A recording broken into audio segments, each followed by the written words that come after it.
menjelang siang, Mbak. Selamat pagi menjelang siang, Mbak. Selamat pagi semuanya. Iya, Pak Selamat pagi Pak Roy, Iya. sahabat Iya, saya. pagi. Ya. Nah, ini gimana nih Pak Susno, Pak Mas Roy, tadi kan kita sudah melihat Pak Jokowi sudah memenuhi undangan klarifikasi untuk penyidik Barreskrim Polri terkait dengan dugaan tuduhan ijazah palsu. Nah, kalau dari Anda sendiri, seperti apa kemarin undangan klarifikasinya sebenarnya di Polda Metro Ya. Jaya? Anda kan menelitinya kalau tidak salah dari X ya, dari media sosial ya?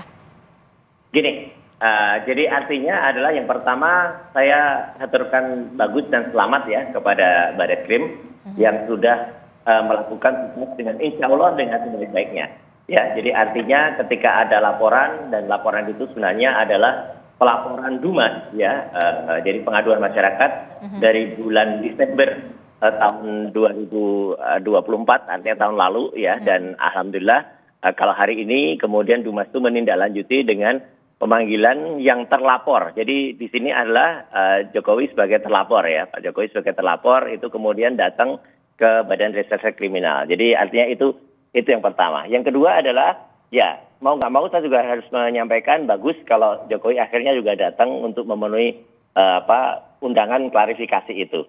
Nah, jadi dengan demikian kita lihat saja nanti bagaimana kemudian Pak Jokowi itu juga memenuhi berbagai pertanyaan-pertanyaan dalam undangan klarifikasi ini. Ya, karena pasti dengan klarifikasi itu kan pasti akan ditanya sejauh mana pengaduan masyarakat yang telah dilakukan oleh teman-teman dari TPUA ya, Tim Pembela Ulama dan Aktivis ya. Karena kan yang dilaporkan kan terkait dengan adanya dokumen yang diduga palsu ya. Jadi kan pasalnya kan di sini kan pemalsuan dokumen. Jadi termasuk kasus-kasus yang pasal-pasal yang dilaporkan dalam dokumen palsu sampai dengan ada KUHP, kemudian ada undang-undang Sisdiknas dan lain sebagainya.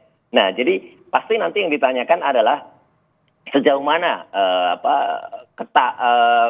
sepengetahuan Joko Widodo ya, pengetahuan Jokowi tentang kasus yang dilaporkan itu. Apakah kemarin atau beberapa hari yang lalu adik sepupunya yang kemudian sempat datang itu, Mbak ya Pak Wahyudi itu kan juga katanya kan sempat mengantarkan ijazah yang bersangkutan. Nah, nanti pasti akan di cross check dan kemudian pasti juga akan di cross check dengan temuan dari Barreskrim yang beberapa waktu yang lalu konon sudah datang juga ke Jogja dan konon juga sudah datang ke Solo. Kemudian mengkomparasikan beberapa ijazah-ijazah. Ya kita tunggu sebaik-baiknya dan kita tunggu juga yang paling penting nanti adalah hasil uji lab 4, laboratorium forensik yang dimiliki oleh Barreskrim. Dan kalau saya sebenarnya tidak terkait langsung ya dengan TPUA karena saya juga bukan bagian dari TPUA, tapi saya adalah peneliti independen yang sempat diminta juga untuk kemudian meneliti ini. Jadi yang saya minta nanti kalau hasil dari laboratorium forensik itu kita minta adalah objektif. Jadi kalau memang dia meneliti, ya hasil dari Barreskrim itu kemudian disampaikan secara terbuka, undangannya dipaparkan, dan kemudian dari ijazahnya dipaparkan, bukan undangannya, ijazahnya dipaparkan, ditampilkan. Kemudian juga kalau ada ujinya, ya kita juga bisa menilai.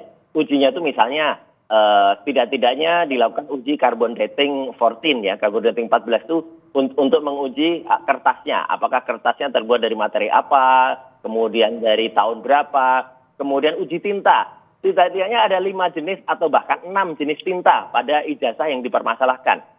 6 jenis itu apa? Misalnya tinta, yang pertama tinta tulisan ijazah, kemudian Universitas Gadjah Mada, bla bla bla bla. Itu tinta yang pertama. Tinta yang kedua adalah tinta pembuat logonya. Kan ada logo emboss di situ ya, logo emas.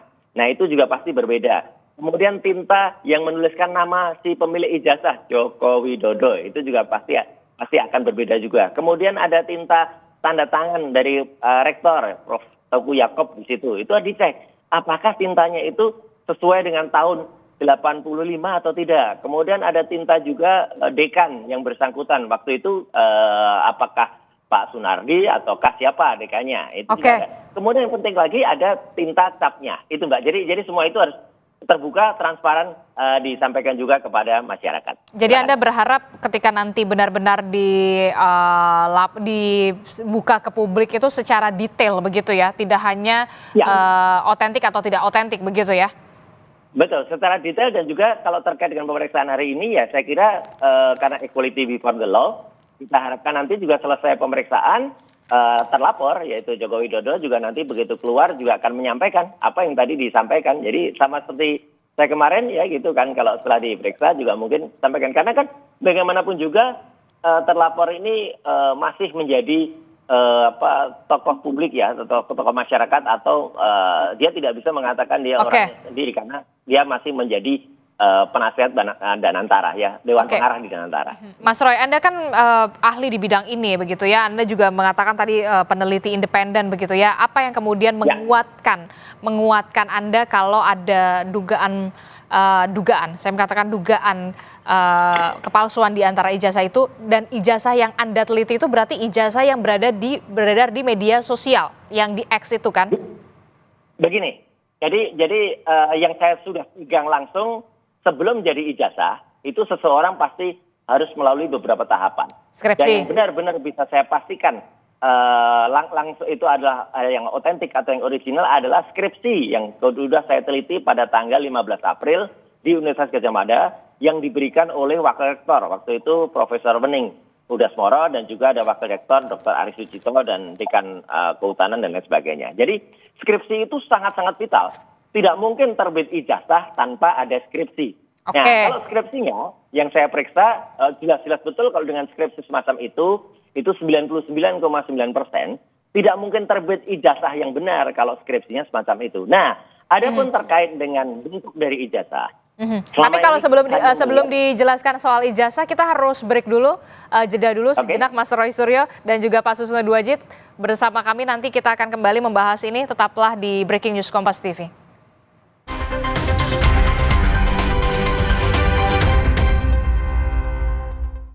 Untuk permintaan jatah proyek 5 triliun rupiah, Ketua Kadin Cilegon dan 2 anggotanya ditetapkan jadi tersangka pemerasan investor asing. Harus jelas tanpa ada lelang. 5 triliun untuk Kadin, 3 triliun untuk Kadin tanpa ada lelang. Perannya adalah meminta proyek 5 triliun untuk Kadin tanpa lelang. Itu cukup meresahkan, mengganggu. Mengapa proyek strategis nasional di Cilegon jadi target pemerasan oknum pengusaha? Temukan jawabannya dalam Business Talk, Selasa 20 Mei pukul 10 malam di Kompas TV. Kok yang ini, Pak? Kalau tutupnya aja gini, isinya gimana?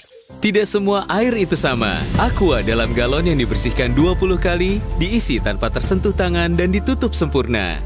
Aqua, 100% murni, 100% aman.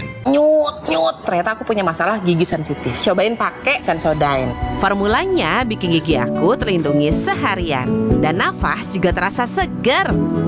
After seminggu, dan ternyata hasilnya, wow!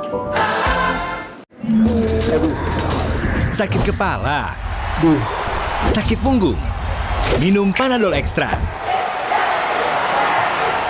Satset dan efektif redakan berbagai nyeri mengganggu. Panadol Extra, redakan 7 gejala dengan 1 kaplet. Dek, bisa lanjut kan? Aman.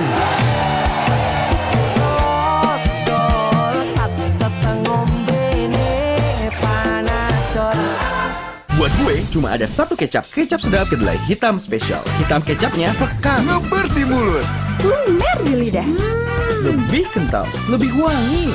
Sedap, Wilgos approve. Kecap sedap kedelai hitam spesial. Looks good, tastes good. Dari Wings Food. Lawan ketombe dengan Zinc Cool Booster baru. Deo Active Scalp Technology lawan 3 jenis ketombe. Boost sensasi dingin with glacier water and mint. Zinc Cool Booster. Ketombe, no worries. Lion.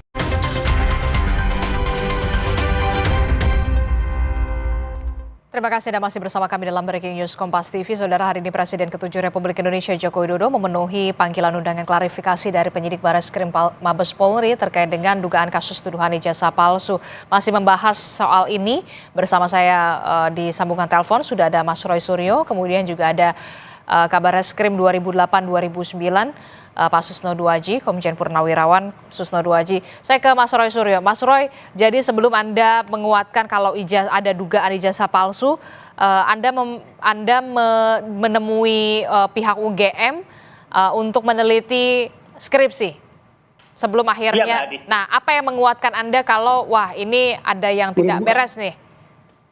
Baik. Ya Mbak Adisti dan juga hormat kepada Pak Susno Duaji ya, izin saya sampaikan keterangannya. Jadi begini, Jadi ketika saya ke UGM dengan ada Dr. Resmond dan juga ada Dr. Tifa, waktu itu memang kebetulan saya resmi berada di sana karena memang sudah melalui pemberitahuan dan juga diterima resmi oleh UGM. Jadi dengan adanya skripsi yang sudah saya periksa, dan skripsi itu adalah merupakan awal materi kalau seseorang itu bisa kemudian diterbitkan ijazahnya, bisa saya pastikan bahwa skripsi itu 99,9% itu adalah palsu atau skripsinya tidak bermutu atau tidak berkualitas untuk bisa terbit satu ijazah. Kenapa? Karena lembar pengesahannya tidak ditandatangani oleh orang yang bersangkutan, ya tanda tangannya kemudian sangat meragukan, nama penanda tangan juga salah, nama dosen pembimbing yang dulu disebut dan hari-hari ini baru terkuak ya, itu kalau tidak ada nama Pak Kasmujo, padahal Pak Kasmujo itu sejak tahun 2017 itu disebut sebagai dospemnya atau dosen pembimbingnya, mau dosen pembimbing skripsi, mau dosen pembimbing akademik, yang jelas itu skenario itu gagal total ya, karena dosen pembimbing skripsi itu nggak ada ya, kemudian lembar pengujiannya juga tidak ada Mbak Adisti, jadi lembar pengujian tadi itu nggak ada. Nah, jadi dengan demikian, kalau kita pakai analogi telur ya, kalau telur itu dianggap telur itu busuk, telurnya tidak bagus. Nah, kalau skripsi, kalau ijazah, memang selama ini ijazah yang beredar itu hanya ijazah yang pernah fotokopi, yang pernah pernah ditunjukkan oleh Bapak Dekan dari Fakultas Kehutanan, Pak Sigit Sunarta. Dan pada tanggal 1 April, jadi kira-kira 2 minggu sebelum kami ke UGM, itu ada seorang yang bernama Dian Sandi Utama, yang kemarin juga sudah dipanggil oleh Polda Metro, itu yang memosting ijazah yang dia sebut asli ya, yang dia sebut asli, dan kemudian ada utasnya, dan sempat dia juga berkomunikasi dengan salah seorang namanya Profesor Yusuf ya, dari Universitas Sumatera Utara yang akhirnya menjadi penggugat dia. Itu dia mengatakan kalau itu dia mendapatkan itu dari sumber yang sangat terpercaya. Dan akhirnya kemarin memenuhi undangan klarifikasi juga begitu ya. Oke, baik. Karena terbatas durasi, Mas Roy. Gitu, Mbak. Gimana, Mbak? Oke, karena terbatas durasi, sudah penjelasannya sudah kami tangkap. Baik. Pak Susno, terakhir dari penjelasan Mas Roy, apa yang bisa disikapi oleh pihak kepolisian? Singkat saja, Pak Susno. Ya, saya kira Pak Roy kan sudah bukan Pak Roy saja yang sudah diperiksa. Pak Roy, Dr. Tifa dan lain sebagainya itu diperiksa semua. Jadi Polri kan sudah memeriksa semua. Nanti dibandingkan apa yang didapat dari keterangan Pak Roy, apa yang didapat dari keterangan pelapor, terlapor maupun saksi-saksi terlapor gitu ya. Jadi akan dibandingkan, itulah namanya pembuktian. Nah, pembuktian itu saya katakan ada 2 macam.